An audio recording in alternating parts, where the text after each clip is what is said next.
Hello everybody, welcome to F1 Grandstand watch along for the Hungarian Grand Prix. I hope you are all comfortable. You got your beer, you got your nachos, you got your popcorn, you got your snacks. Because hopefully this is going to be a great race. I mean, we've got surprise result. Charles Leclerc P1, Oscar Piastri P2, Lando Norris P3, George Russell P4. Big news, Fernando Alonso P5, Lance Stroll P6. Aston Martin's performing very, very well this weekend. It's interesting actually. I saw Lance Stroll get questioned about, hey, why has the car been running so well? He said, well, we did bring an upgraded front wing to Spa, and as you can see, we were like P18, P19, didn't work out too well. But this weekend, it seems to have worked. I'm sure that there was an issue with that upgrade at Spa. It really was not good. But what a remarkable turnaround. You know, unbelievable. We're seeing them P4, 5, P6 for Alonso and Stroll. Very, very pleased to see that. So they're on the formation lap. We're at the business end now of Grand Prix weekend. The race is about to start. Piastri, those McLarens 2 and 3. Russell. The big story, obviously, was Hamilton down in P12. You've also got Yuki, who's going to be starting from the pit straight. Yuki, another terrible qualifying. Kimi Antonelli, another terrible qualifying for him. Yeah, it's not ideal. It's not ideal. Max Verstappen down at P8. But what can these guys do? What can they do in the Grand Prix? That's what we want to know. So, my prediction was that Piastri would be P1 by the end of the day. Norris P2. I did say Hamilton P3 if you watched my preview show.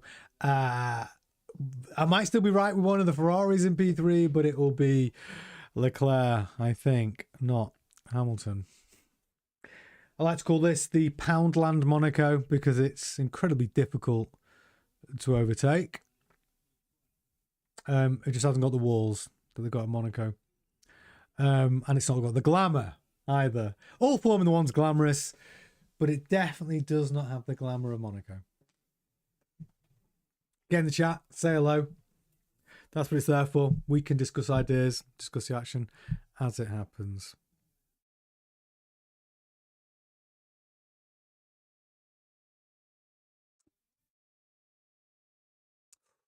Leclerc gets away well.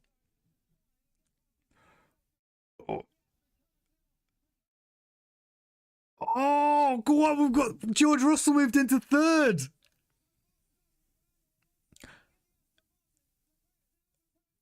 No. Oh, the Aston Martin of Alonso is battling away. He's moving into... Oh, he's wheel to wheel. Wow.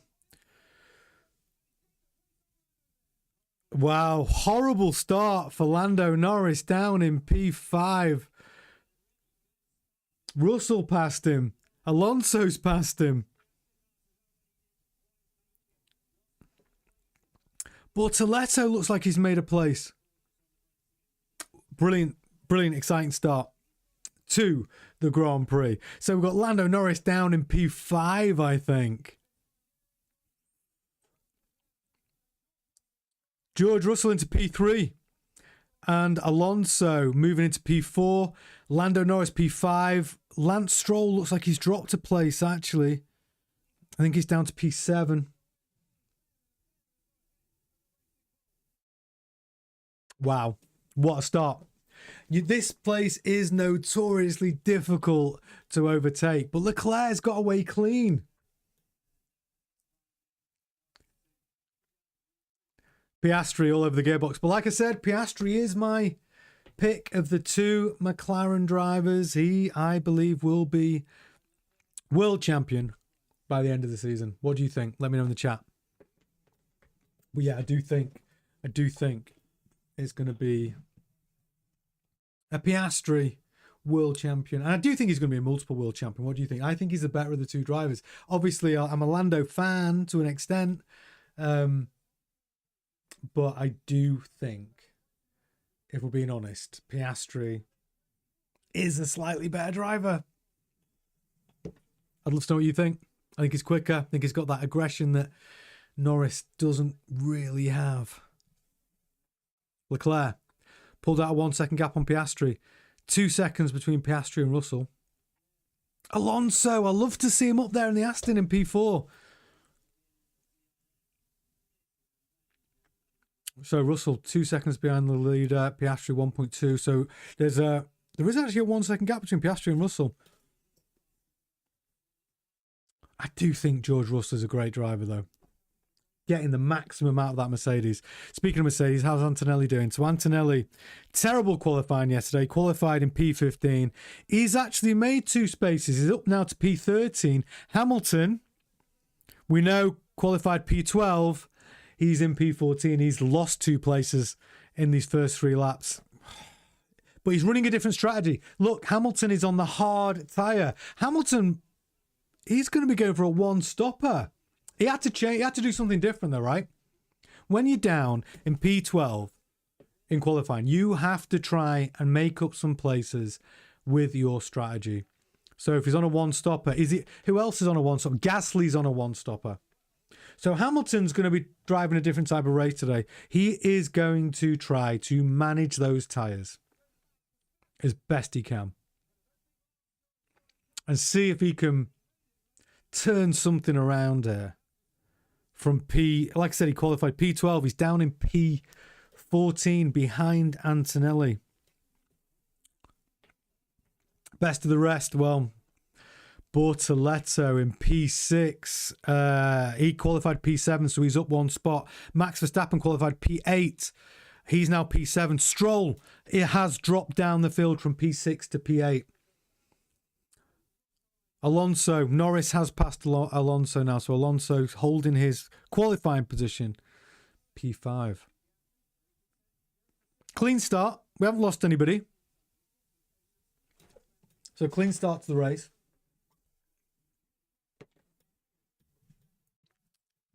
Get in the chat. Nice to have you with me. But that's what these watch-alongs are all about. It's basically a way that we can all watch the Grand Prix together. And we can chat in the chat window, share ideas, discuss things as it happens.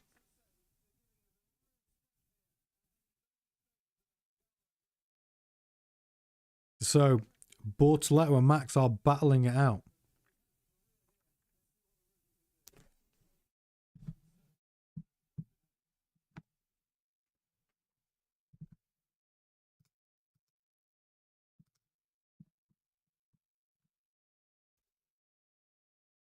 Leclerc pulling out a bit of clean air between him and Piastri. I mean, it's remarkable, isn't it? The qualifying. We have to talk about it. Hamilton down in P14. He qualified P12. Leclerc puts the Ferrari P1. The same car. And you saw Hamilton completely dejected, wasn't he? In his interview when the journalist asked him, what can he do to improve the Ferrari's performance today? What did he say? Change the driver. It's sad. 7-time world champion talking like that. But you know, he's probably had a good night's sleep. He's probably had a good old word with himself. Spoken to his closest people around him. And they've probably said, you know, got him G'd up for today. He was my driver of the day at Spa. I mean, what was it? P18 to P7. He was passing people like vintage Hamilton in the wet.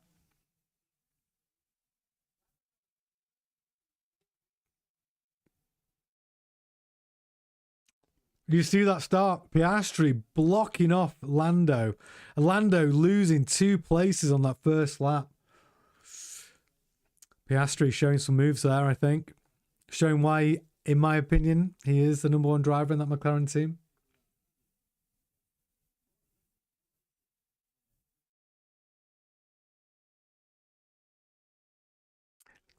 Alonso holding position. Excellent.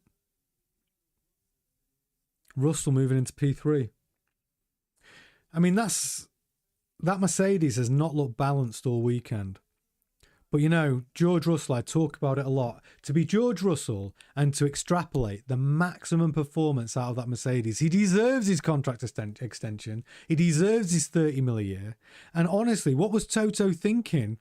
Even thinking about like that Max Verstappen would be a better option. I actually think Max Verstappen could be the wrong answer. Yes, individually, probably, no, he is the best driver on the grid, but he's not the best driver for a team, because if you build a car for Max Verstappen to win the World Championship, we've seen number 2 drivers in a similar setup of cars, they just can't drive them. So do you want to risk a Constructors to get a Drivers' Championship, or do you want to get a Constructors' Championship by having someone like George, who isn't far off Max Verstappen in terms of quality, yet he's not going to develop a car which is so alien for every other driver on the grid? I would stick with George Russell. I wouldn't, if I was Toto Wolff, I wouldn't even be interested in Max Verstappen. I don't think it's the right move for Mercedes. I think George Russell is Mr. Mercedes. And I think if you want to get the Mercedes car, or want Mercedes to win a Constructors, Russell's your guy. And then your second driver, I'm not saying Kimi Antonelli's the right guy for next season, even though Toto Wolff has been saying he might be, or that he is. Do I think he is? No, possibly not from the current performances. He's too far off George Russell. Do I think we might see Kimi Antonelli in an Alpine next year? I do. Alpine will be running the Mercedes power plant. They do have that number 2 seat available. Colapinto's not really cut it, has he? In that seat. Doohan didn't cut it in that seat.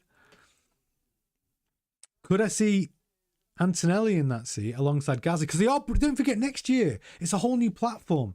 It's like a factory reset. All cars have got a chance of being competitive next year. Whole new platform, whole new technology, and we're going to see some of these midfield cars changing position. Yeah, of course we expect McLaren to be quick. Of course we expect Ferrari to be quick. Of course we expect Mercedes to be quick next year. But I am telling you right now, Adrian Newey is designing the Aston Martin. If you don't think Aston Martin are going to be in the top teams next year, then you're crazy. They will be. You'll be surprised. You know, look at the cars Adrian Newey's built. No, Damon Hill, world champion, at a time when he was racing against Senna, Schumacher, I think Prost. Like, the grid was just a different level of good. But that's how good Adrian Newey's cars are. They're a different level of good. And that's why Aston Martin have given Adrian Newey shares in the race team. That's why they've got the best car design. Adrian Newey's won 13 constructor titles. 13. More than anyone else in the history of Formula One. Adrian Newey's cars. We talk about Hamilton winning 7 world championships. Schumacher winning 7 world championships. Well, that's nothing. Adrian Newey's won 13. So, when we talk about value, yeah, Adrian Newey deserves shares. If you want him to design your car, which Aston Martin have done, plus they've got the exclusive arrangement with Honda. If you don't think Aston Martin are going to come back strong next season, then you're crazy. Crazy. They're going to do great. Be a good outside bet. Lance Stroll for world champion. Get in the chat. Tell me what you think. Lance Stroll, world champion 2026. How does that sound? It's possible. Okay, so Leclerc out in front. Well, he's pulled a 3-second gap on Piastri. I mean, they're all running the medium tyre. There's only Hamilton on the hard and Gasly on the hard because they're going to go for a longer stint. Maybe one stop.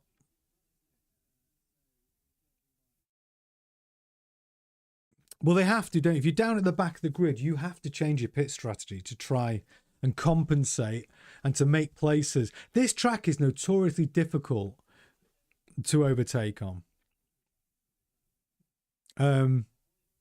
Yeah, that's why they call it the Monaco without walls. I call it the Poundland Monaco because it's not just not got the walls, it's not got the glamour either, has it? Although Budapest is a lovely place. I've been there and it's absolutely stunning. People are lovely, restaurants are amazing. And did you know, a quick Budapest trivia, Budapest isn't one place. I didn't know this till I got there. There's a river, on one side's Buda, and then on the other side is Pest. So when we talk about Budapest, they're two places. Did anyone else know that? That's a recent discovery. When I actually went to Budapest, I found that out. I did not know. Did you know? Yeah, Buda and Pest, two different places. You see, you learn something on these streams, right? You learn something. Not only do you get to enjoy the F1 together, you learn something as well. Get in the chat. Give me some more fantastic facts about Budapest. Okay, Leclerc. Looking good, looking comfortable. Russell is only just holding off Norris, actually. The battle really is between Russell and Norris. Norris in the quicker car, but Russell just able to make that Mercedes wide. It's a difficult track to overtake, and if you've got a driver like Russell, he knows where to position that car to make it difficult to get by him. And they're all racing, so you can see, I'm sure you're watching the same pictures as me, Norris all over the gearbox of Russell.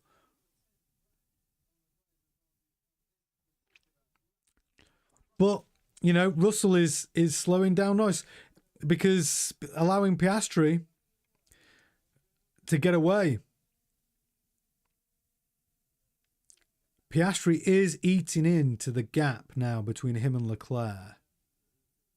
It's great to see a Ferrari, though, out in P1, right? To be leading the Grand Prix. How long has it been, actually? If anyone knows, here's a question for you. When was the last time Leclerc led a Grand Prix in the Ferrari? I don't know. If you know, tell me in the chat window because I'm interested. When was the last time Leclerc was out in front in the Ferrari? I cannot remember off the top of my head. Tell me in the chat.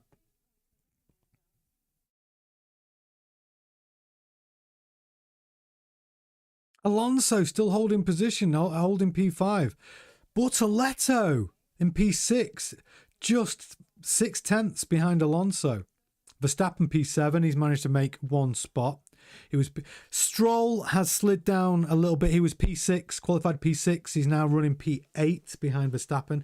But it's a big ask for Stroll to get past Verstappen unless he jumps him in a pit stop. Very difficult to overtake. Antonelli, driver note, qualified P15, running P13. Hamilton's running P14. He started P12. He's 0.5 behind Antonelli.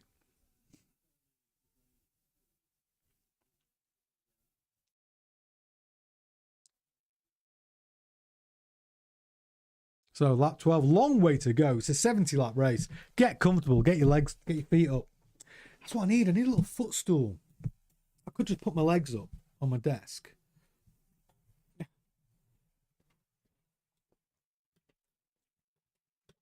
But I think I need one of those chairs, you know, where you get like a gaming chair where you can just flip out the sort of extension. Have you seen those? If anyone's got one of those, tell me, are they worth the investment? Because this chair is not comfortable for long periods of time.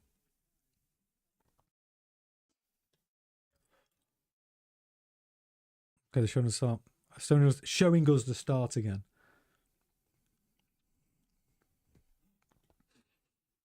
Hulkenberg. A good start. Oh, he jumped the start. Got a time penalty. That's why he had a good start. He jumped out the box too early. So Hulkenberg picking up a time penalty there. He started P19 in the Sauber where his teammate... See, this is the thing, isn't it? You can only really be judged in Formula 1 by where you are against your teammate. You got Hulkenberg qualifies P19. Then you've got Bortoleto qualifying P7. I mean, Bortoleto really showing the grid why he's an F2 champion. He's a good addition. He's a good driver. You can see getting that Sauber up to P6. The big teams will be noticing. But Audi coming into the sport next season, they will be they've taken over Sauber. It'll be an Audi team. Interested to see what they bring with the new, because obviously with the new power plants, they're running their own. Audi will be running their own power plant next season. Whereas the Cadillac team, the other new entry to the grid, will be running the Ferrari power plant. They have said, though, they do want an American power plant in that Cadillac within the next 3 years. They've also said they want an American driver in that car within the next 3 years. But if you find one of my earlier videos, don't watch it now, but later on, I do reveal the Cadillac drivers for 2026. Or the highly likely, it's nailed on, pretty much. Watch that video, tell me what you think.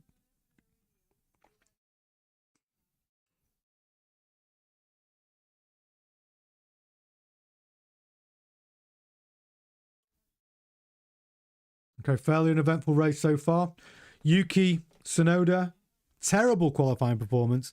Started from the pit lane today. He's in P8. He's running P18 right now. Colapinto first to pit. Lap 14.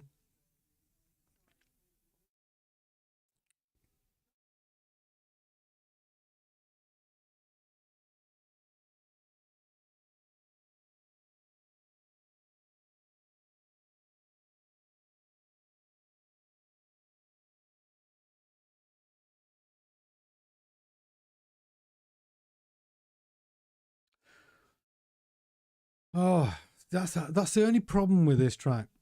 If there's no incidents, there's no weather, it's so difficult to overtake. We could just be watching this snake round and round for 70 laps with not many overtaking maneuvers. It's so difficult to find your spot. There's no long straight, so DRS doesn't really help. This car is all this track is all twists and turns, and it's all about a balanced car. So it's going to take an error, really. If the driver in front, slightly wide, misses an apex, then yes, there will be opportunities to overtake. Okay, lots of people coming to pit now. Ocon.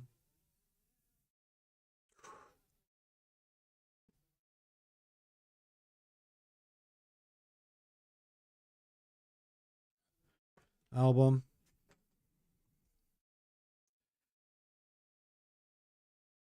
Funny, Alexander Albon was my driver in focus, actually, in my preview show. And then he lets me down. He lets me down by qualifying P20. Typical. He was because he was awesome at Spa. Absolutely awesome. Drove the socks off that Williams. And where did he finish? I think it was P5, wasn't it? No, P6. Incredible result for Williams, really, to be up at P6 at Spa.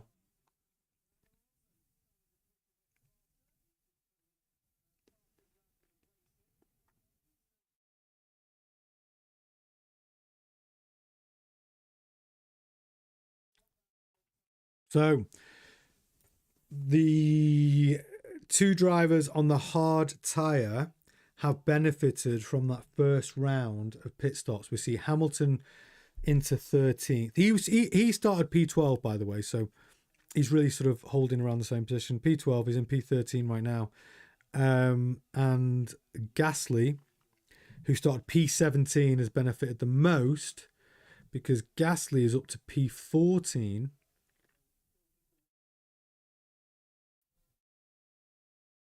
Hmm.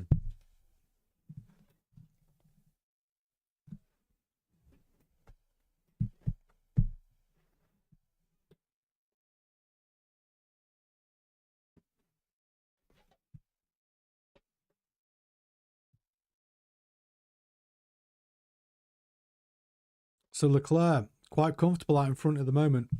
On the medium tyre, same as Piastri, same as Russell, same as Norris. In fact, all the front runners all running that medium tyre. It's only Hamilton on the hard tyre, and he started on the hard tyre, running P13. Gasly started on the hard tyre, P14. We've got Ocon and Colapinto have made their first pit stop, and they've gone on to the hard.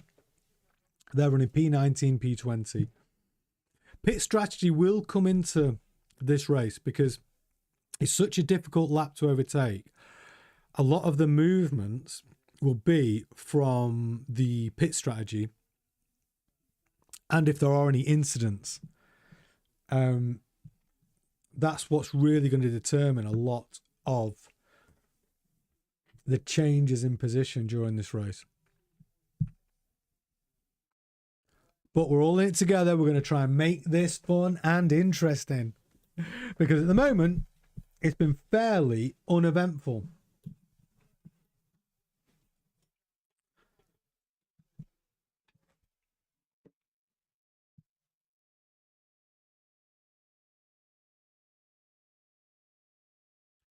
Oh, don't forget, we've got our chat window.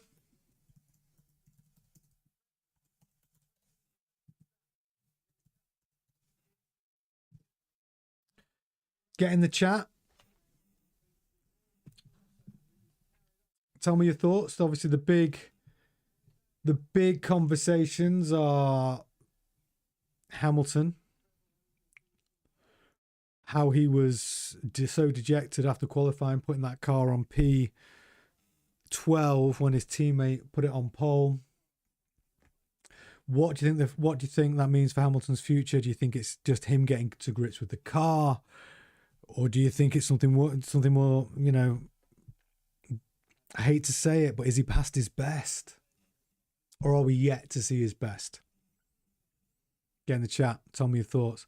I like Hamilton, and you got to respect somebody who wins 7 world championships. He is obviously one of the greatest F1 drivers to have ever lived. Obviously Schumacher winning 7 world championships with different teams. And you could argue with the inferior car still winning world championships, whereas I think we can all agree that Hamilton did have the best car on the grid.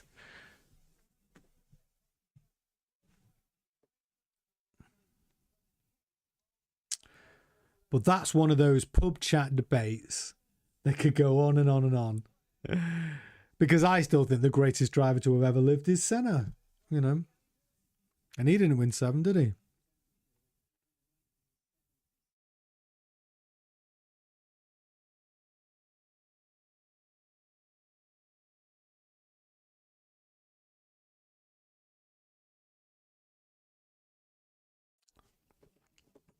So, Leclerc still comfortably out in front.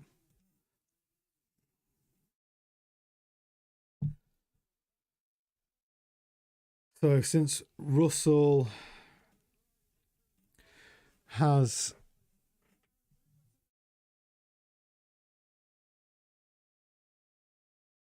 he's coming in the pits now, Russell up to P2. Leclerc pitting from P1. Is it going to be a quick stop?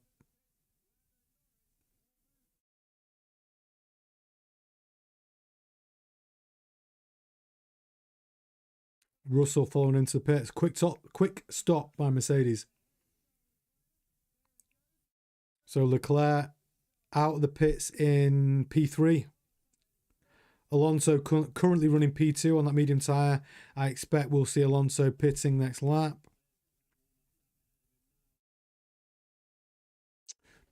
George Russell running P6 after pitting.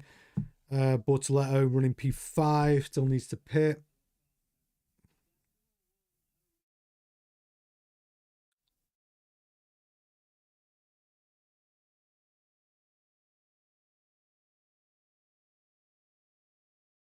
So Norris got a little bit of clean air in front of him now.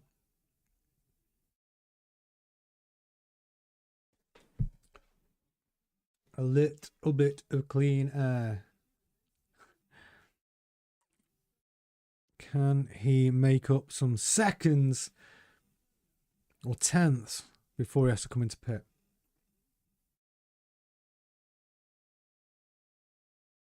Oh, Leclerc locking up on the brand new tyres. He does not want to be flat spotting those tyres on his first lap out in them.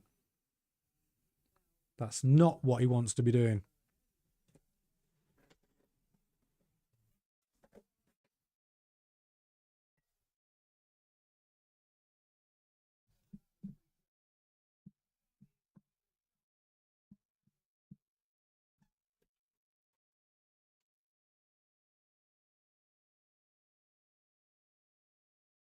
So Leclerc still P2 and he has pitted.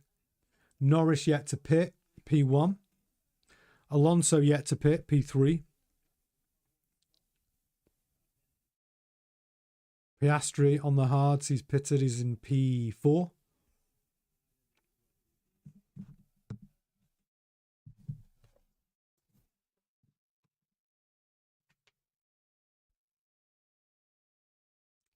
"21 laps of a 70-lap race."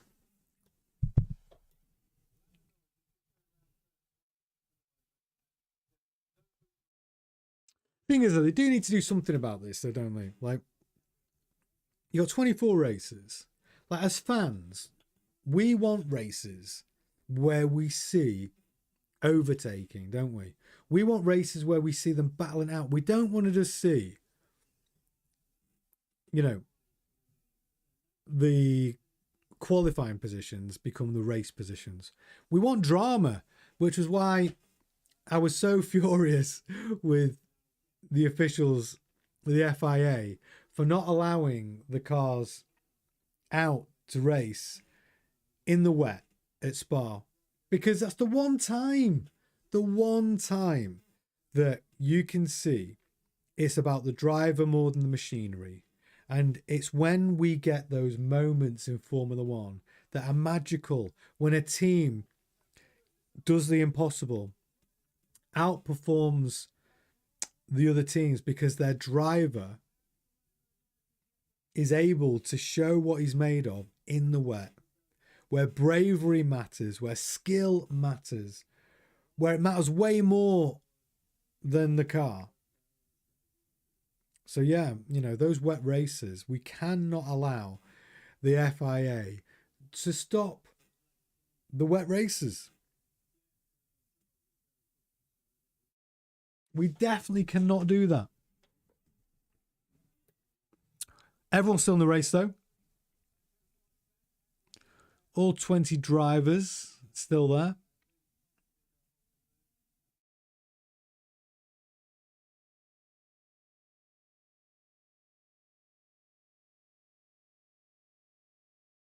Well, so far, it's a little bit of a snooze fest.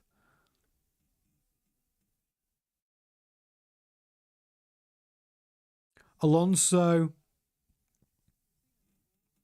has been very impressive in the Aston Martin. Don't forget, Alonso is actually carrying a back injury, which kept him out of FP1. Apparently, they made some airbags. His engineer, I think, made some airbags for his seat to help him feel all tucked in and supported on his back. And he said it's done the job. He probably took a couple of paracetamols as well. Maybe some ibuprofen.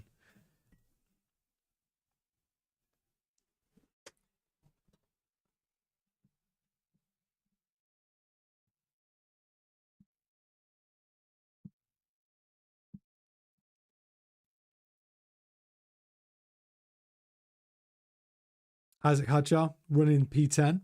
Hamilton's up in P11 now. Remember, he qualified P12 with his nightmare qualifying performance.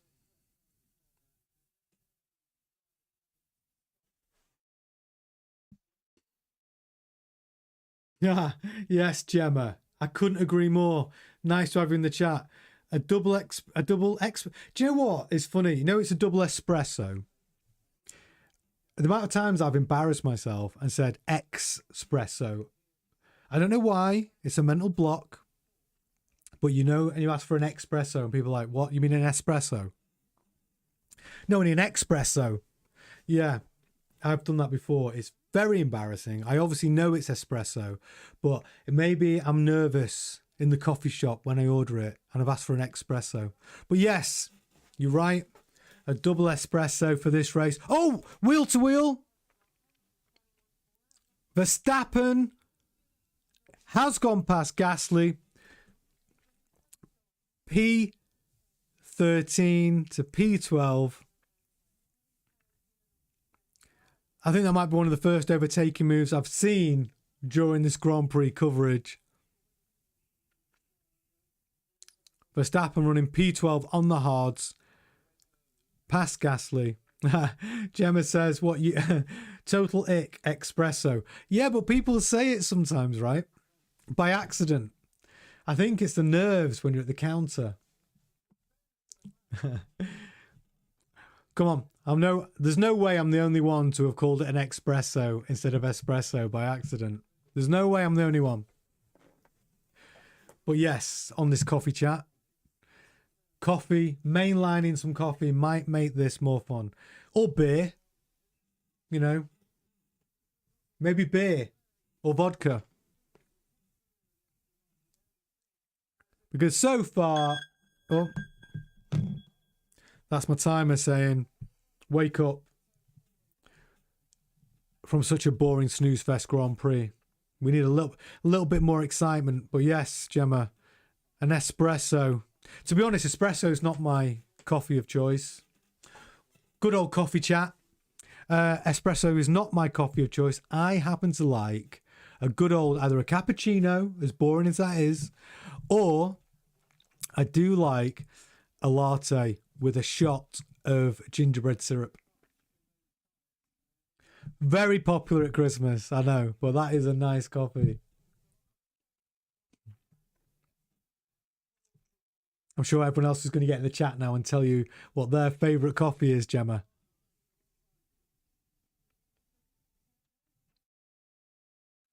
But it is a bit of a snooze fest so far, I'm not going to lie.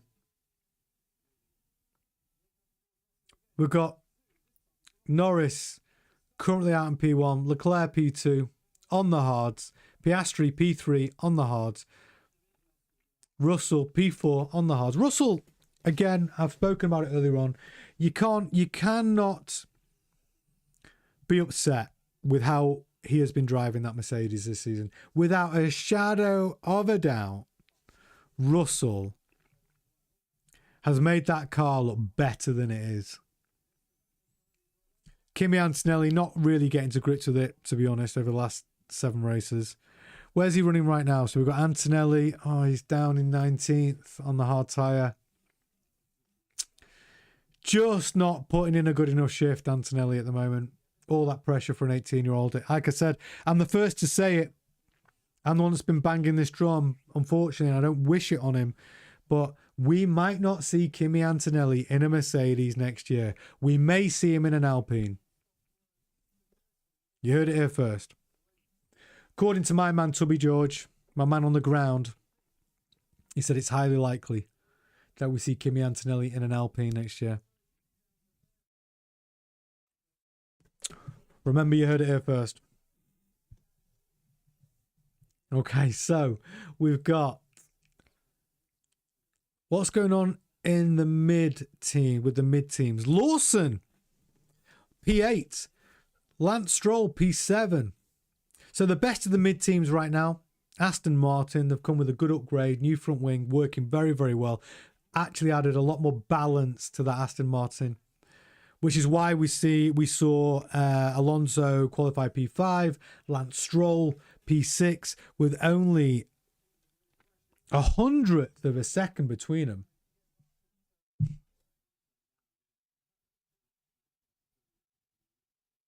So it's nice to see the Astons in those point scoring positions. And Lawson as well, in P8. what's good about Lawson is he's ahead of his teammate, Hadjar, who has been fantastic. Out of all the rookies, he's been absolutely fantastic this season. He's still running P10, he's in the points. Hamilton P11. Just the interesting about Hamilton is, I mean, we're not seeing much coverage of him, obviously, down in that midfield. He's got Verstappen behind him. I would like to see that, actually. I'd like you to show me what's going on with those two, because I should imagine Hamilton making that Ferrari super wide.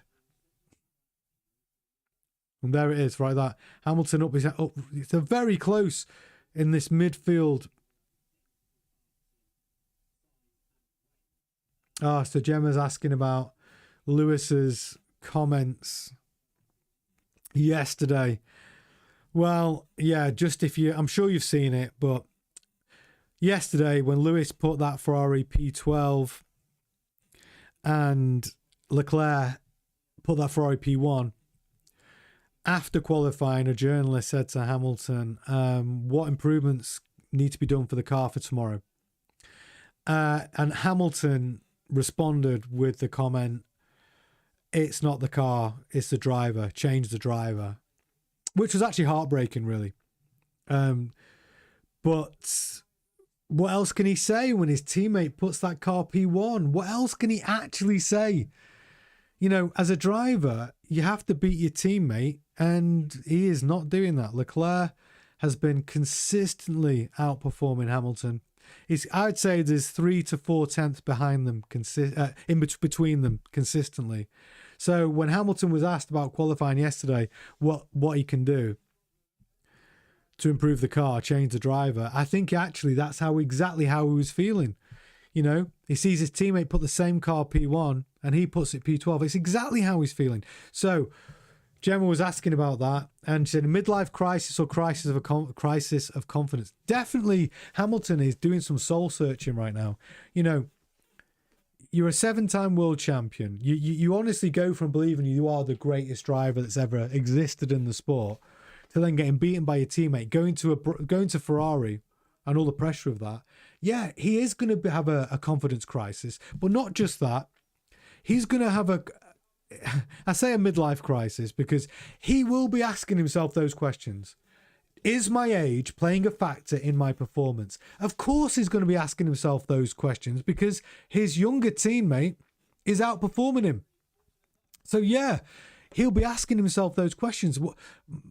To be in Hamilton's head right now, it would be a horrible place to be.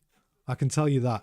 But he is going into a 2-week break now, where he may be able to find new focus going into the next half of the season.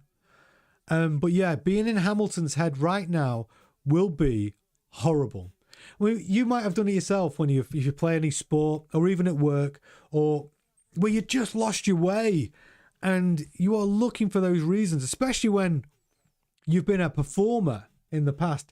I know salespeople go through this. They're a top salesperson, and then for some reason they can't sell the product anymore, and they see someone else selling the product, and it's like, oh my God, I've been the top salesman in this company for 4 years. What's going on?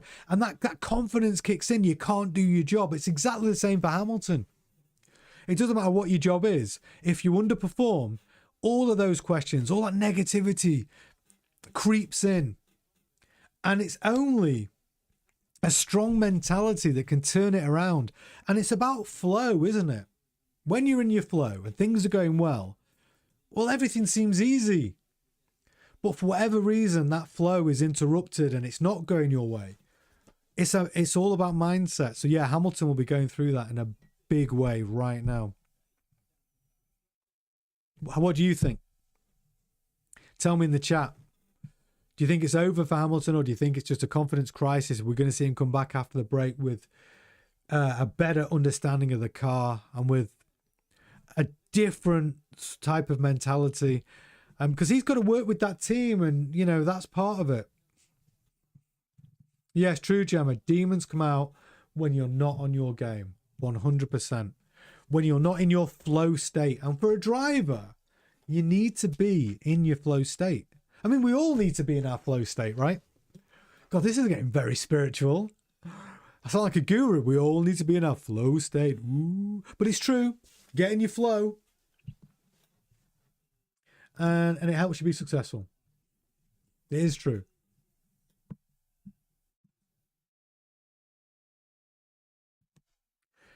Leclerc seems like he's in his flow right now. Verstappen going wheel to wheel there with Hadjar.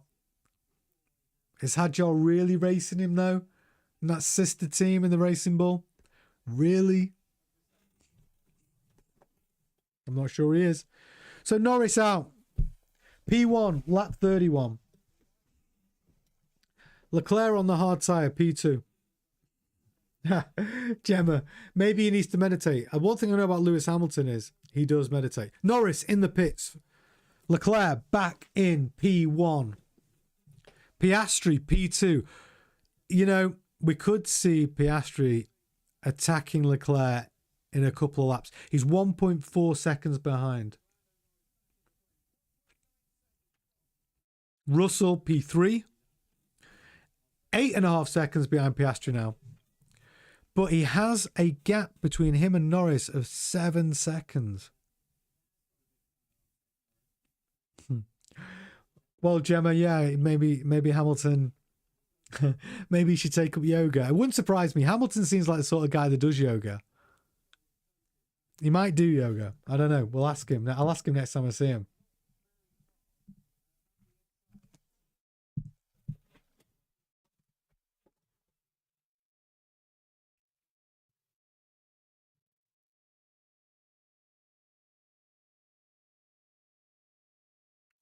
Lap 32.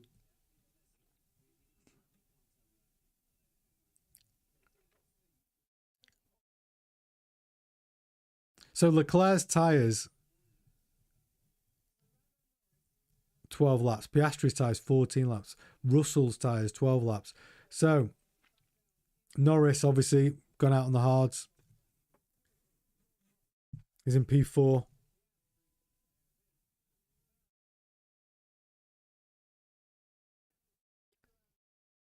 Alonso taking that medium tyre for 32 laps in P5.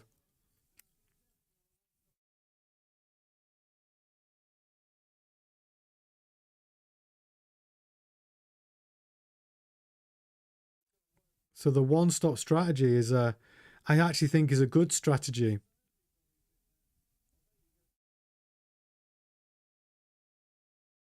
Hamilton, P11, he was always on a one-stop. Started the Grand Prix on the hards. Same with Gasly. He had to have an alternative strategy to Leclerc, though. I mean, when you're that far down the grid and you're on a track where it's incredibly difficult to overtake, you've got to be thinking about an alternative strategy that can give you an advantage. And then see how the race unfolds and see if it will lead to an opportunity because of a yellow flag, safety car. The rain. I don't think we're going to see any rain. Not today. Not today in Budapest.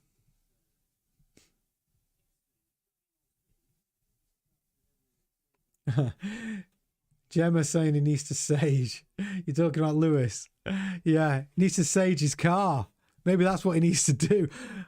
Could you imagine seeing Formula One drivers before they start with a sage stick, smudging the car, taking away any of the bad energy around the car? Has that ever been done? I'm curious. Have we ever seen an F1 driver sage his car before a race? Is that a thing? I know people sage their houses. Do you think people sage their F1 car? If anyone was going to do that, it should be Hamilton.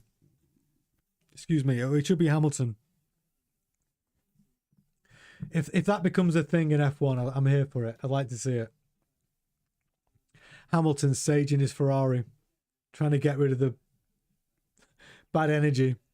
He needs to do something. So if it's saging, I'm here for it. Go for it. You won't all be laughing if he sages it, then puts it on P1. Maybe that's a difference. Maybe Leclerc saged his Ferrari and Hamilton didn't. Hence why Leclerc put that Ferrari on P1. leading this race as well right now. Piastri P2, Russell P3, Norris P4. Again, Piastri being the dominant McLaren driver in this race. I've said it multiple times. Piastri has got better and better weekend on weekend, emerging as that number one McLaren driver, even though Zach says let them race. I think Piastri has got the edge on Norris, and I think we're going to see Piastri crowned world champion at the end of this season. I really do. What do you think?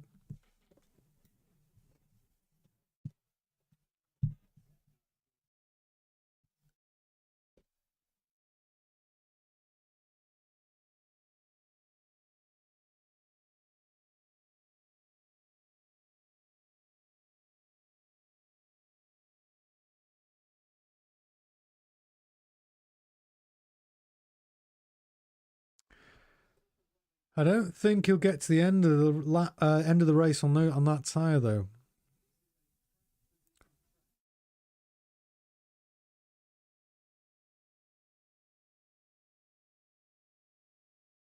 I mean, Leclerc is going to have to pit again.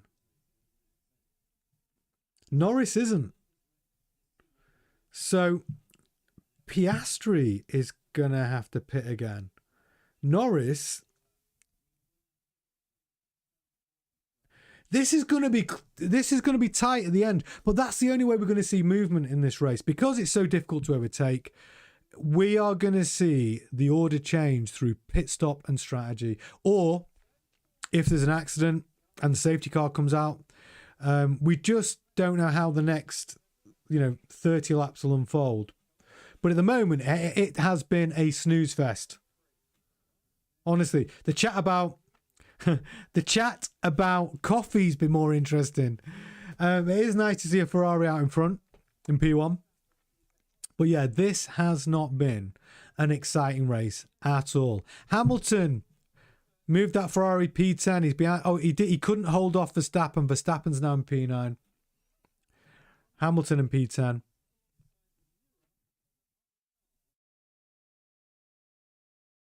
He was always on a one-stop strategy. Hulkenberg P11. Sainz in P12. Ahead of Albon. Kimi Antonelli still down in P15. Like, what is going on? James Allen getting in the chat. James Allen, thank you for jumping in the chat. But James, you want a Budapest fact? The best fact I have about Budapest is that it's not one place. It's two places. There's a river in between Buda and Pest. They are two places. That's my fun fact about Budapest. And it's actually a fact I only learned when I was there a couple of years ago. I did not know that. I always thought Budapest was one place. It's not. It's Buda and Pest. There you go.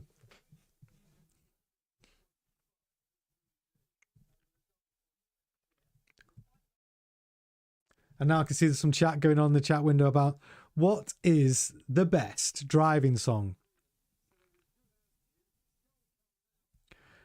Gemma going with Bat Out of Hell. Or Nelly, Ride With Me.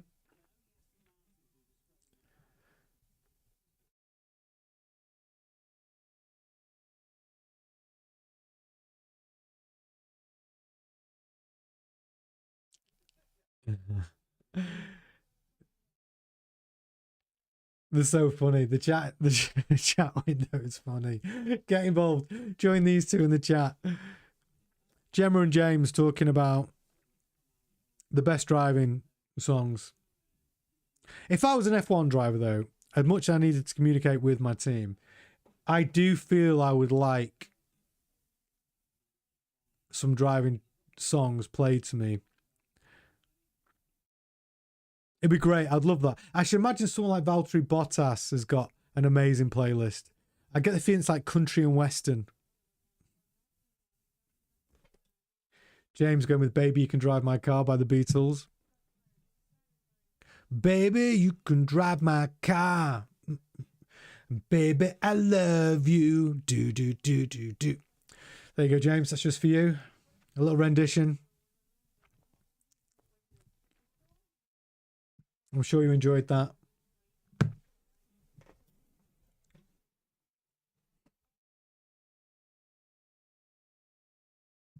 Leclerc still out in front, P1.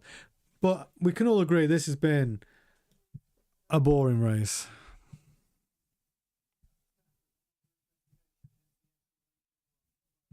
Verstappen under investigation.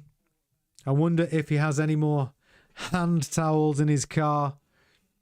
And he's been littering the track. Maybe this time it was a chocolate wrapper. Maybe he's been eating a Lion bar and he's thrown the wrapper on the track. Litterbug. But he is under investigation. James, get in the chat, enjoying my rendition of Baby You Can Drive My Car.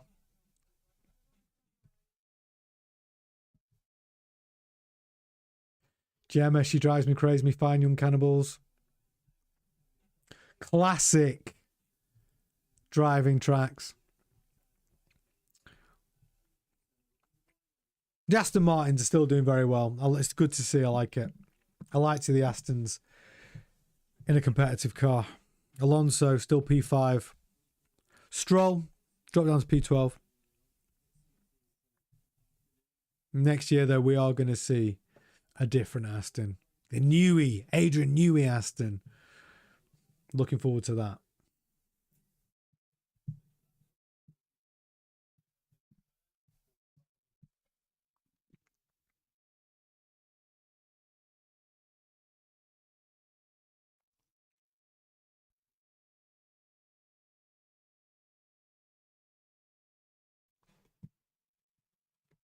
Baby, I can't get that Beatles song out of my head now, James. Thanks for that. Oh, we've got Black Betty, Leonard Skinner. Cadbury's Caramel? What's that?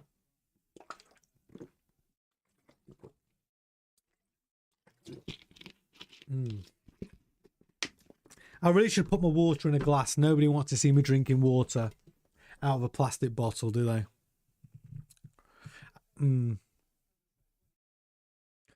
It's not very classy, is it, that at all?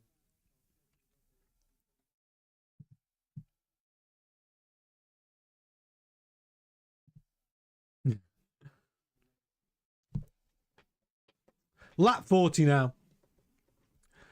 Yeah, Russell is 7 seconds off the pace. James.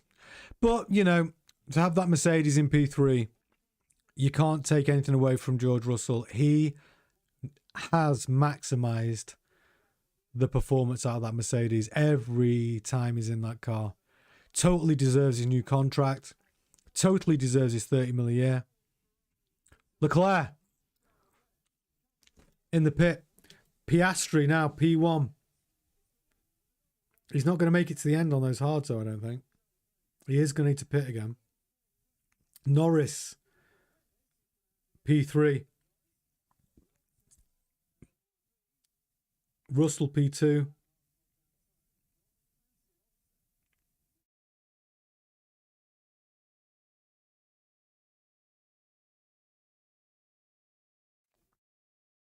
Leclerc, P4. Verstappen up to P6. Lawson's in the pit. Verstappen P5. Jumped a spot on Bortoletto because he's in the pit. It's the only way the order changes, to be honest, in this snooze fest of a race. It's all done on pit strategy. Look at the cars. It's just literally a 20-car snake. Oh, we have seen a move here, though. Stroll passing Hulkenberg. We've seen an overtaking manoeuvre. Yeah! Come on, this is... We want to see it. That's Formula One fans. We want to see cars passing each other. We do not just want to see a 20-car snake going round and round a track without any overtaking manoeuvres. It's a snooze fest. We've got to be honest.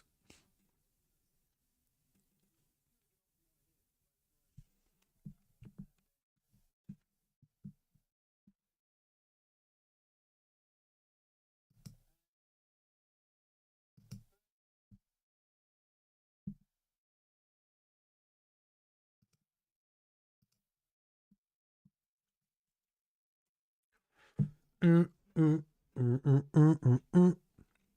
lap 42. Piastri out in P1. Norris P3.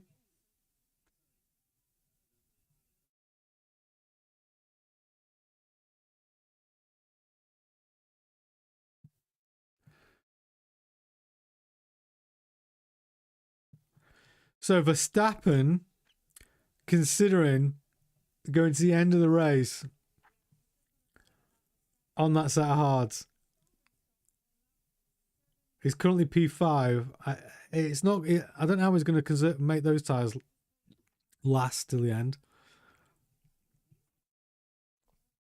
Hamilton P7.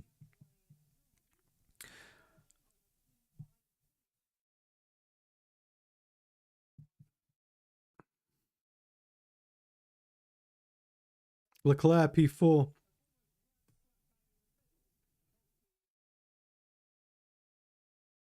So Hamilton's done 41 laps on those hards.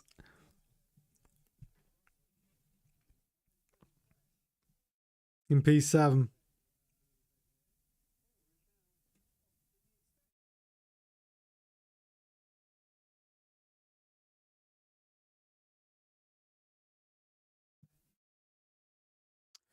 Yeah, he's coming in next lap. Has to. So Hamilton coming in from P7 for his one stop. Where the question is, where will he come out?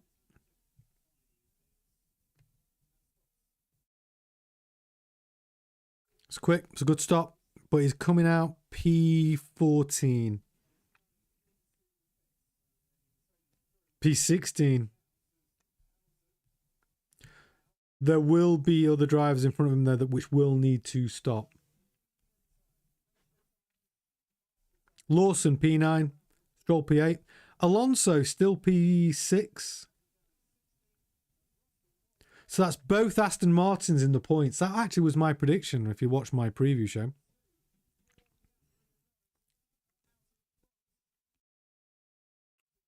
George Russell in the pits. It's going to change the order.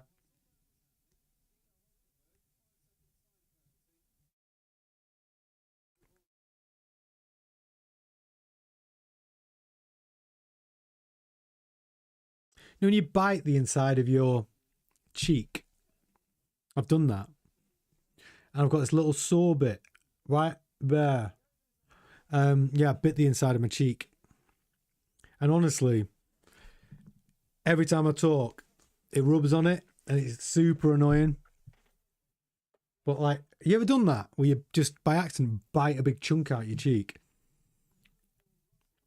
Not comfortable. So Piastri, P1. Norris, 9 seconds behind in P2. Leclerc, P3. Russell, P4. Verstappen, they're talking about leaving Verstappen out for the next 15 laps. It's a tall order that on those tyres. It really is. Alonso, P6.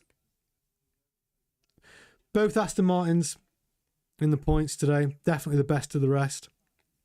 Lawson P9. Ahead of his teammate Hadjar. It's nice to see that with Lawson. Like I said, imagine getting dropped from Red Bull. Confidence shattered. Career, you're thinking, where do I go from here? He's a young guy. Got his opportunity that he thought he wanted to be in that Red Bull car. And then realised, oh shit, this car is shocking. Back in the Racing Bull. And the good thing about that is he's only really getting judged on how well he does against his teammate, because Hadjar has been fantastic this season. We've seen Lawson now find his groove. The last 3 Grand Prix, I would say the better of the 2 drivers, actually. So yeah, pleased for him. Very pleased for him. He's finding his groove, getting his confidence back, showing why he was that talent that they chose to go into that Red Bull seat. We need to see a bit more from Antonelli, though, don't we? We need to see a bit more from Kimi Antonelli. Why deserves that Mercedes seat next season? I think we do need to see that. Piastri's in the pit. It was always going to happen. Leclerc, P2. Leclerc will not need to pit again. Norris. I mean, if Norris is on a one stop, it changes everything.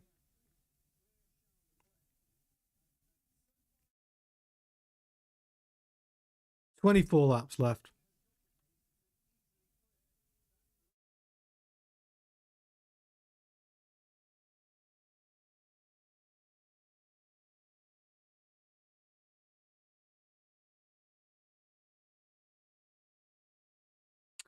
So Norris really is making a one-stop strategy work here.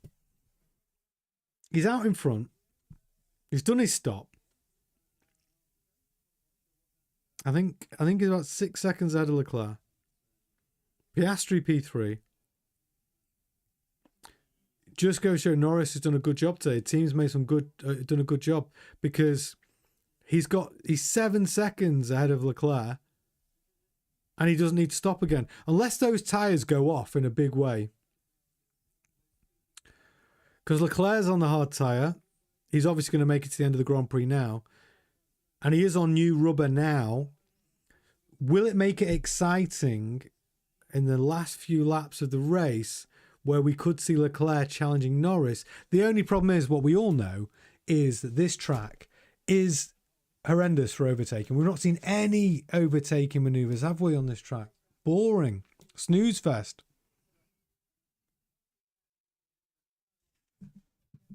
Unfortunately. Absolute snooze fest. But what's made it interesting is James and Gemma in the chat discussing what are the greatest driving songs and fun facts about Budapest. If you've got any fun facts about Budapest, get in the chat. Or if you would like to get into the greatest driving song of all time chat, jump in the chat. They're there to debate you. Or if you want to talk about Lewis Hamilton's future, like that's the big question. Where does Lewis Hamilton go from here? He's on the medium tyre. Oh, he was on a one stop as well, but he's got the medium tyre now. So, in theory, that Ferrari should be quicker. But it's overtaking. How do you overtake on this track? No one's overtaking, are they? Difficult to overtake on this track.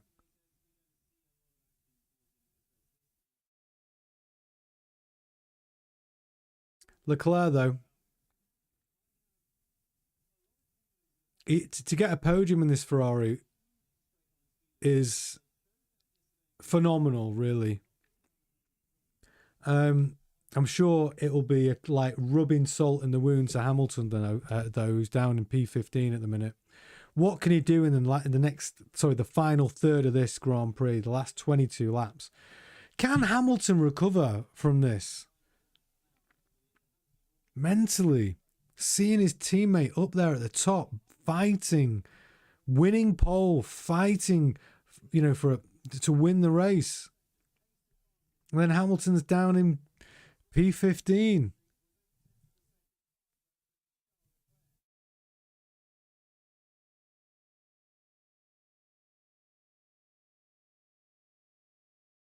All drivers still in the race, though. There's been no racing incidents.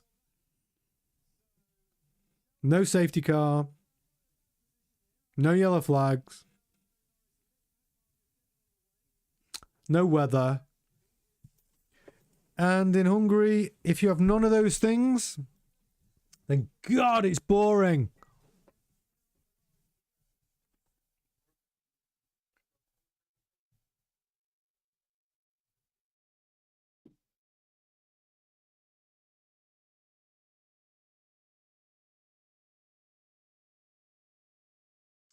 I think Ollie Behrman's Haas is having problems there. Oh, Verstappen. He has pitted. Of course he had to pit. He's come out P9, just in front of Antonelli. But Antonelli's on the warm tyres. He should get past Verstappen here, really. But Verstappen knows how to make that Red Bull a wide car and make it very difficult. But Kimi Antonelli really should be passing him here.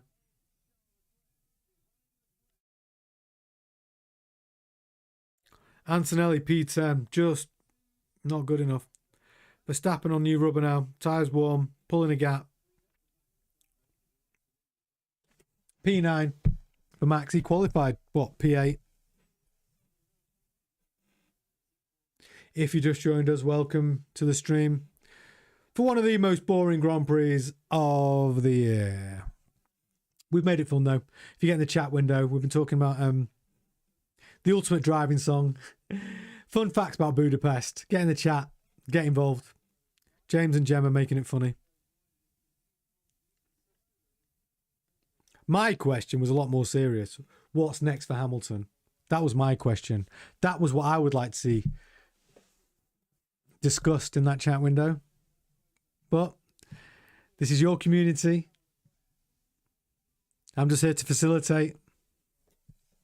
We want to make it a nice, fun place for everybody.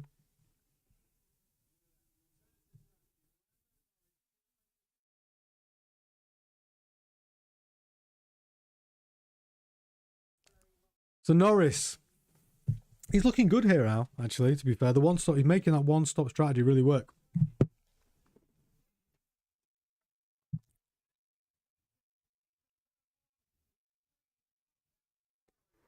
Piastri passes Leclerc. Turn 1.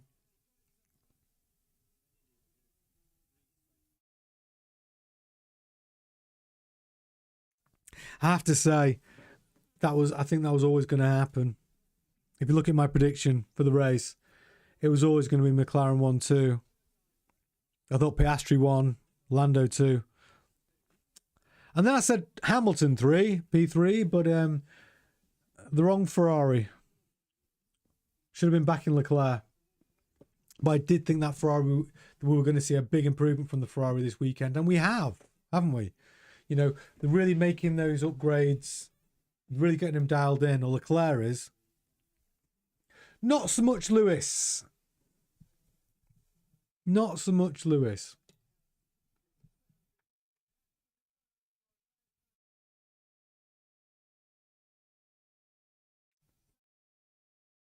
Ollie Behrman. Ollie Behrman, the first person out of the Grand Prix. Ollie Behrman is out of the Grand Prix. The first driver to retire. Ollie Behrman out. This has been a snooze fest, to be fair. This race, I mean, we have, you know, the Hungaroring, like, it really is the Poundland Monaco. You can't overtake. You can't overtake. It's not as glamorous as Monaco. No point having DRS. Doesn't do anything. There isn't a straight long enough. Balanced cars seem to do well.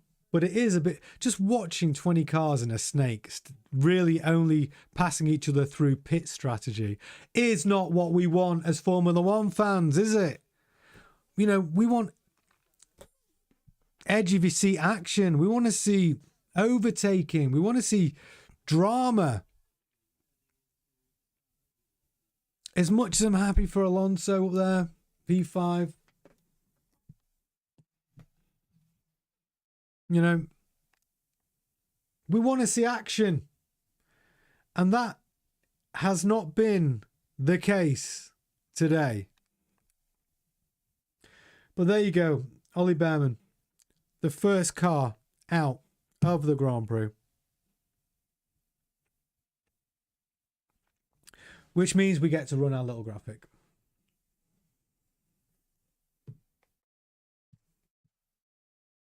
You know, what do you think about Ollie Behrman's season actually?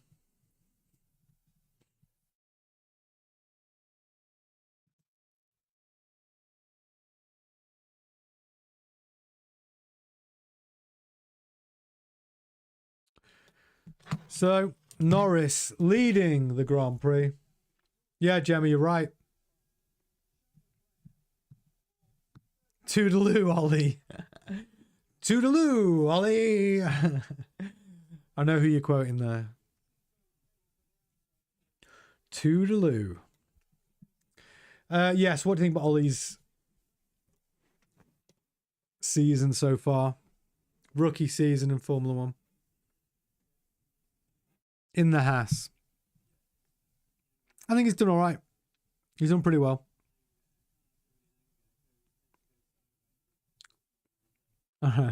Tom Hardy's bedtime stories keep me awake more than this race. You're right. Yeah. Gemma talking about her impression. Toodaloo, Ollie Behrman. And I know that's not the real words because if you watch The Hangover, it's not that, is it? It's Toodaloo, mama. And it's not that either. But I'm not sure I can be saying that on a live stream. But I do a great impression of Mr. Chow. In private, though, obviously.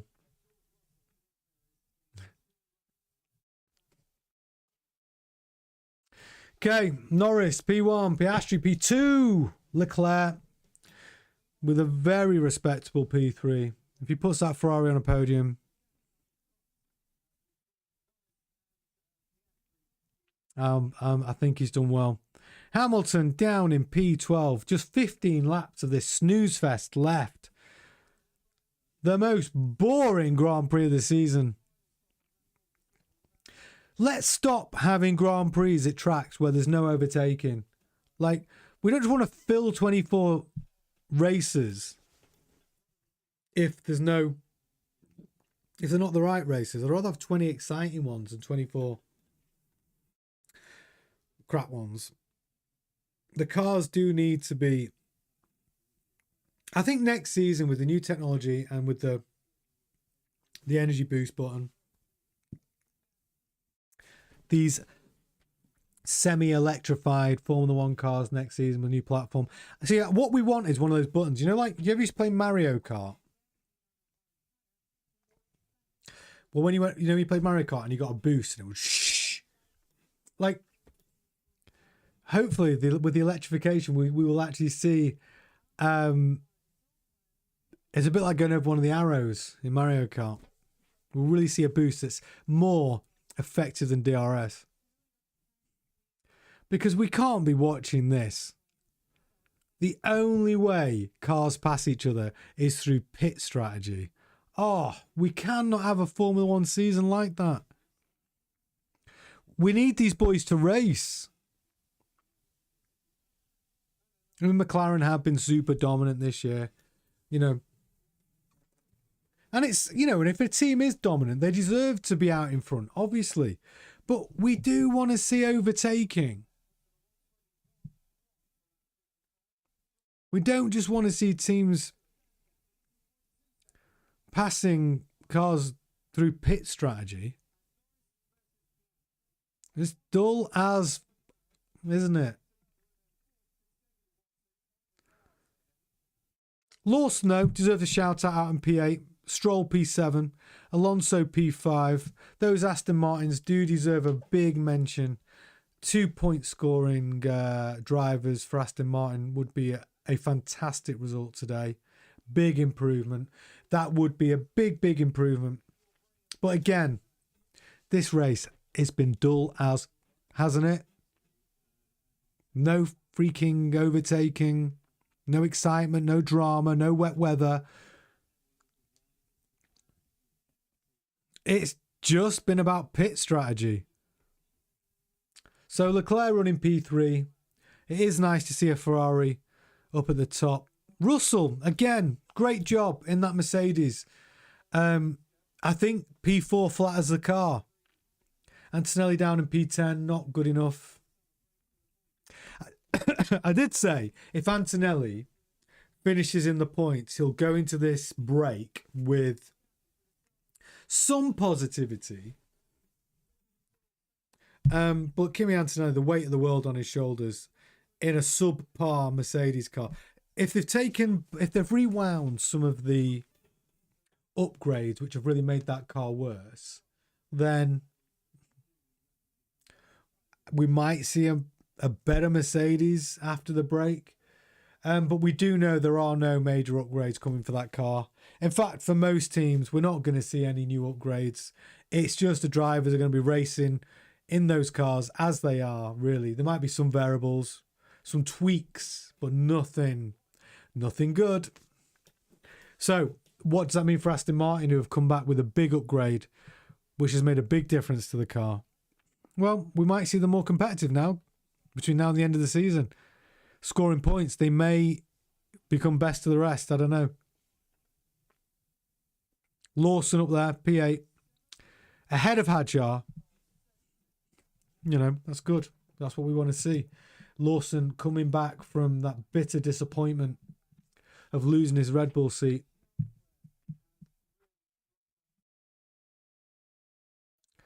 Just 12 laps left of this snooze fest of a Grand Prix. Are we going to see some action before the end of this race? Are we going to get some excitement? Is there going to be some drama? Are we going to see an event which can change things? We're going to see a safety car come out. Are we going to see anything? I don't know.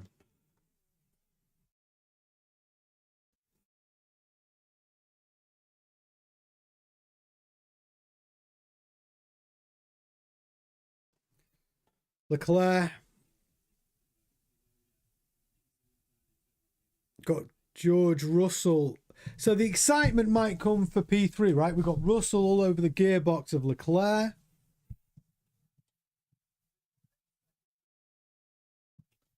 Only one car out. Only one car not finishing this Grand Prix so far, and that's Ollie Behrman in the Haas.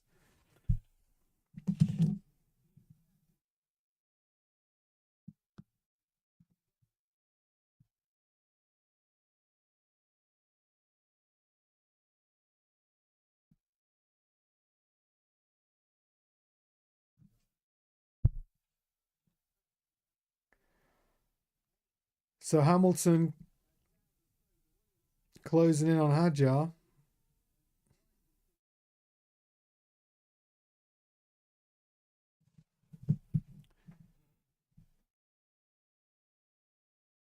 So some tyres may be going off now. These one stoppers, we'll see. So Hamilton qualified P12. He's running P12. I would have liked to have seen Hamilton do something special in this race, but no one's doing anything special in this race. The only person who did anything special was Charles Leclerc in qualifying. And maybe Russell is now all over the gearbox of Leclerc. This is the only exciting or interesting battle in the race right now that I can see. Can Russell get past Leclerc in the last 10 laps? Or is he just going to stick on his gearbox and follow him round?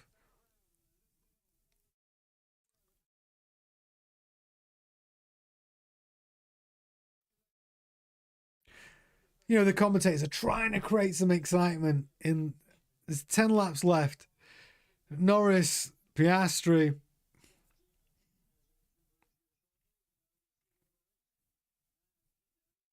Leclerc in P3.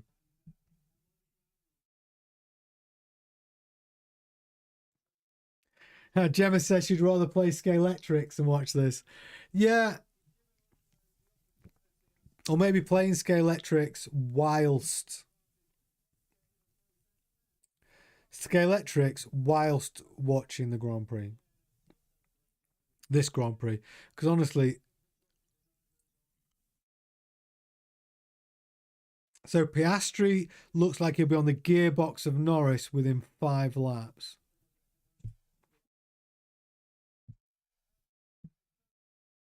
According to the maths. I guess we'll see. But we've also got this battle right now. Russell and Leclerc. Can Russell find a way past Leclerc in the next 9 laps to take that podium off him?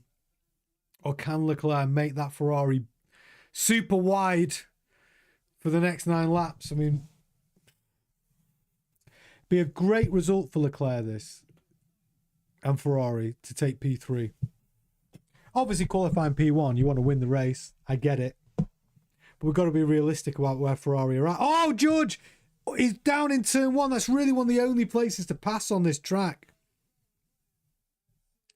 Going down the inside on turn 1 really is one of the only places you can pass on this track.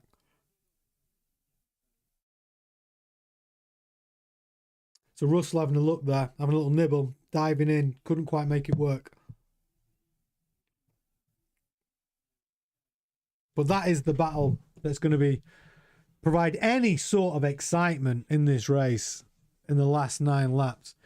Can Russell find a way past that Ferrari? I don't know. Very difficult to overtake on her.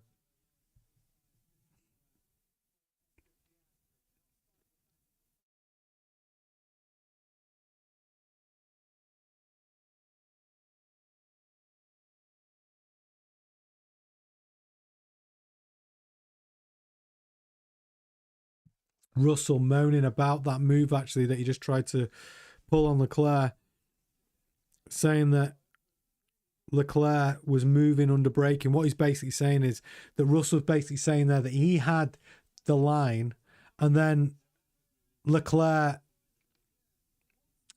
went across his line under braking and he feels it's clearly... Oh, he's gone past him! Russell gets through, Leclerc fights back. Russell, clean, past Leclerc. For Leclerc, looks like that podium is beyond the Ferrari and beyond him this race. I'm not surprised, to be fair. I'm not surprised. But George Russell then, Mr. Consistent. But will this be a racing incident? We're just watching now. So Russell, oh! Russell was making the move on the inside, actually. Leclerc does come across him under braking.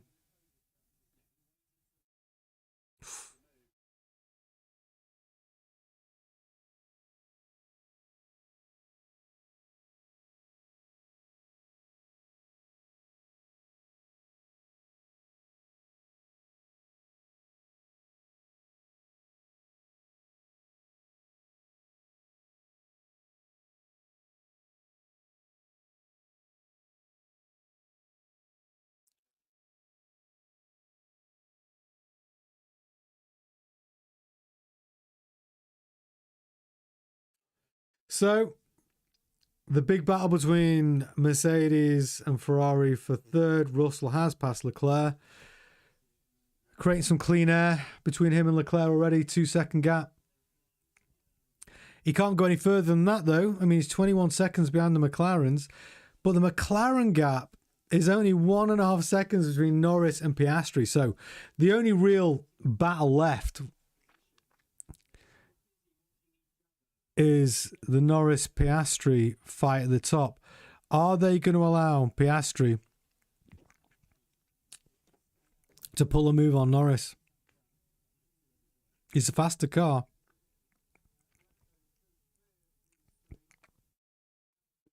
Some light spots of rain, apparently. I don't think it's going to matter these last 5 laps unless it's suddenly torrential downpour. I don't think we're going to see the weather affect this race now. I really don't. Piastri, 1.2 seconds behind Norris.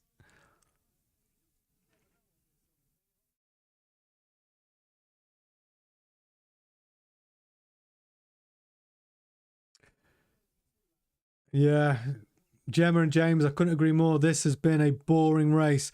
But are we going to get some excitement in the last 5 seconds, in the last 5 laps, 6 laps? Are we going to see Piastri pull a move on Norris to take P1? You see, my prediction was that Piastri was going to win this race. So I personally would like to be proven right. by seeing Piastri overtake Norris. That's what I would like to see happen. Just for my own ego. Huh. But Norris has driven a great race.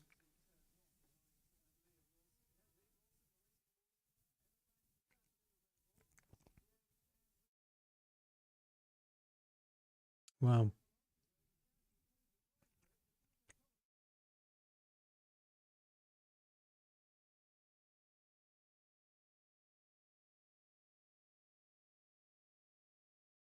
Okay, 5 laps.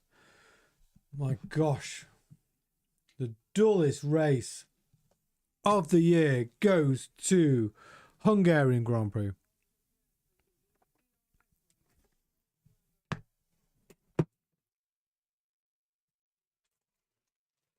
You know, this race has been that bad. I'm going to eat a piece of chocolate. It's been so dull. So dull.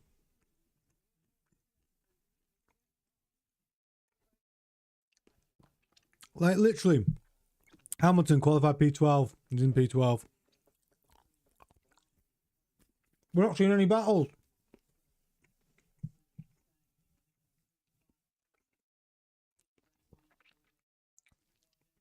They call it the Monaco without walls. I call it the Poundland Monaco because it's not only is it difficult to overtake like Monaco, there's no glitz, there's no glamour.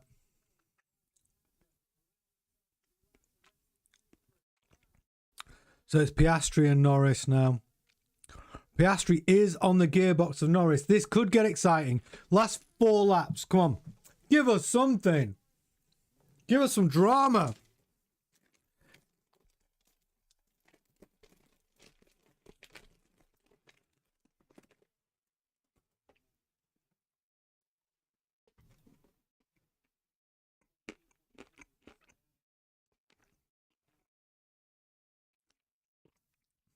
Piastri right on the gearbox of Norris within 5 tenths.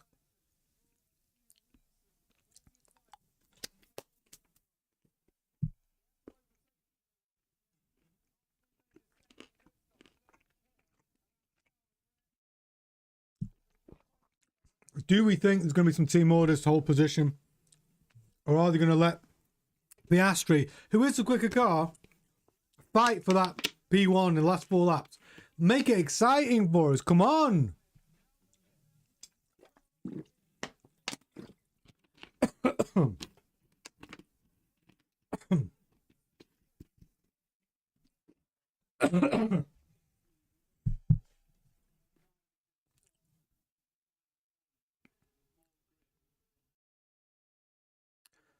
Half a second between Norris and Piastri.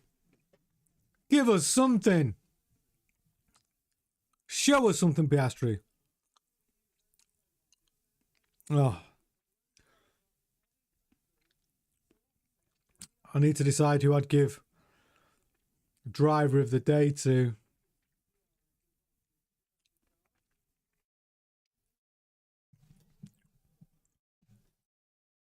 Who do you think?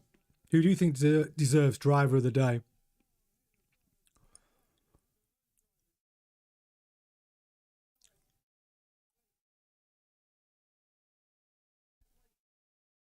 Three laps. Come on. Give us something.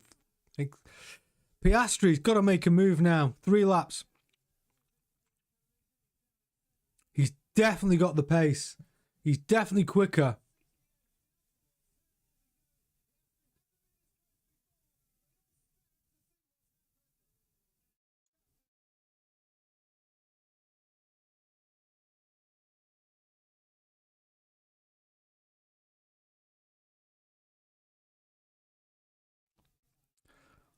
So, the best place to pass is inside on turn 1. The rest of the track, well, I don't think we've seen anyone overtake anywhere else. So, Piastri on lap 68 of a 70-lap race Can he get close enough to Norris to make that move coming into turn one? He needs. It's his only chance. He'll get 2 more chances at that move.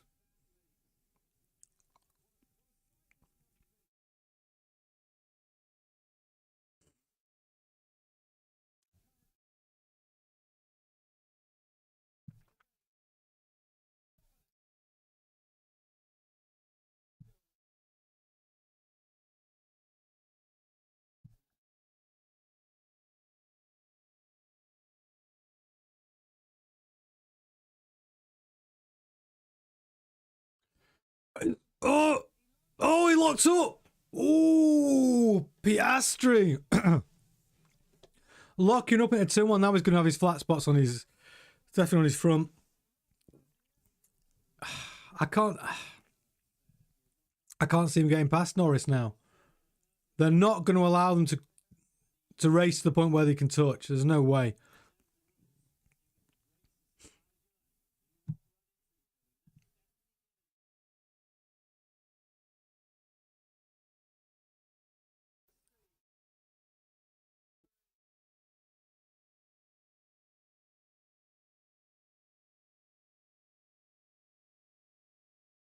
Axl Rose waving the checkered flag today. If you're a Guns N' Roses fan, you know exactly who he is. Welcome to the jungle. We got fun and games. That's my Axl Rose impression.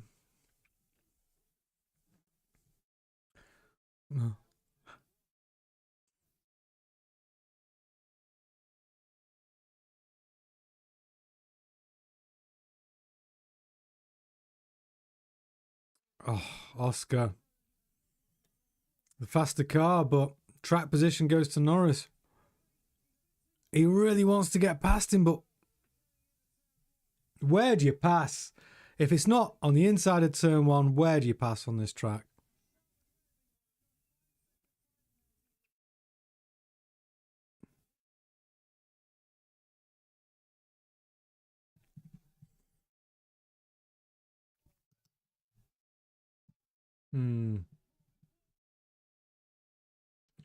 Who is it going to be? It's going to be Norris. Spoiler alert.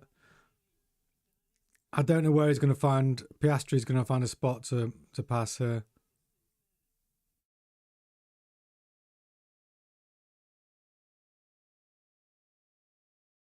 Unless there's a mistake from Norris.